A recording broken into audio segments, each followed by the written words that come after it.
We've spoken quite a lot about the COVID-19 crisis and the lockdown period and what it's brought, what new things it's brought to the table and what just trends that have been sped up. And I think a lot of trends haven't changed. They have just got faster, i.e. the work from home trends, the online retail trend, and so on. They've just merely been sped up, but they're still going in the same direction as pre-COVID. And I think what's we're going to see in 2021 is a continuation of building sector trends as well, and relative trends between the main sectors of commercial property. Now, I've taken a look at the FNB Property Broker Survey for the first quarter of this year for the key three commercial property sectors. And no surprises after the hard lockdown of the second quarter that in recent quarters we've seen a noticeable improvement or increase in market activity levels in all three sectors, i.e. the industrial, retail and office property sector. That you would expect after such a hard lockdown and with the economy slowly making its way back out of that deep recession. The sectors aren't back to pre-COVID perceived market activity levels, that is so. The most noticeable recovery, and the one that the brokers are most optimistic about, is industrial, followed by retail, and the laggards being the office property sector. We asked them further questions about how they perceive supply relative to demand, and a massive 99.6% believe that there's an oversupply of office space relative to demand on the buying and selling market. In the retail sector, it's not much better, 90% pointing to an oversupply of retail centers up for sale in the buying-selling market. And the least oversupplied, but still very significantly oversupplied, is the industrial property sector, with 54.8% of the brokers pointing towards oversupplies. So again, they're most optimistic or least optimistic, or at least pessimistic at any rate, about the oversupplies in the industrial property sector. So where does this leave the building sector? Well, unfortunately, I think it points towards even lower building completions levels in the three sectors as a whole during 2021 compared to last year. Certainly in recent years, we've seen building plans passed or square meterage of building plans passed declining. And with such a deep recession as last year, you would expect even less building completions to follow through when there are such oversupplies on the market. But you would also probably see a continuation of the relative trends, the relative long-term trends. Now, what are they?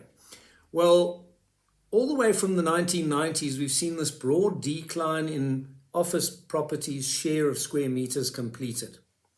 And the signs are that that will probably continue, given the high vacancy rates in office space too these days. Office space has lost its market share of new space completions over the long term because of a long-term technological trend. Go back to the 1970s, you had no laptops, no internet, no email. You didn't even have electronic storage for your documents by and large. If you weren't in the office next to your big filing cabinets and in your big filing rooms, you couldn't do much work. So the advance of technology over the decades has brought about improved employee productivity. So the sectors that drive office demand have seen employment grow at slower rates than their overall GDPs. That's been one area of space saving in the office space, or lack of demand, or source of a lack of demand growth.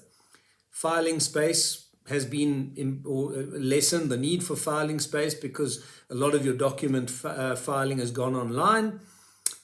We've moved to open plan offices and squeezed people into, in other words, a higher employee density. And then there's been the long-term trend towards higher either part-time or full-time remote working. In other words, less time of employees in the office.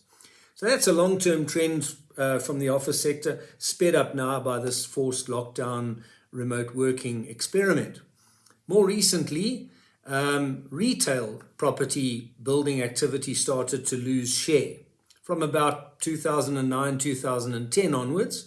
That being the end of the great consumer boom that was to a large extent driven by those massive interest rate cuts after the 1990s as we moved to a different interest rate regime, inflation targeting. We didn't need such high interest rates anymore, and interest rates today are far lower than the late 90s. That big initial cutting boosted or started a massive consumer boom, and that was really the glory days for retail. Well, those days are over, and now retail's dealing with a more cautious consumer, raising their savings rate, spending cautiously, and of course, weak disposable income growth, high levels of indebtedness these days, and all those things that dampen consumer and retail demand.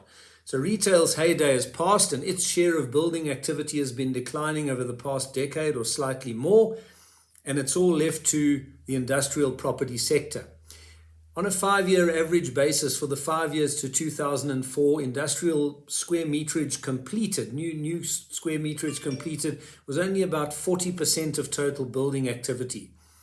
By the 5 years to 2020, that was 52.8%. So that's been the big gainer. Industrial space, not as impacted negatively by technology as office in terms of remote work and greater employee productivity, not as impacted by the coming of online retail. Well, positively impacted probably by online retail's emergence. The need for greater warehousing and logistics space seems to have boosted industrial property demand to a greater extent than retail space or office space. And so really now it's industrial space that starts to make up the lion's share of overall building activity. And this year, more of the same, although its overall building activity will also be weak given what's transpired and given the significant oversupply of industrial space on the market. But we do believe that it will be less impacted by the recession and able to carry on increasing its share of total building activity. So that's where the relative outperformer is likely to lie in terms of building plans passed and building completions during 2021.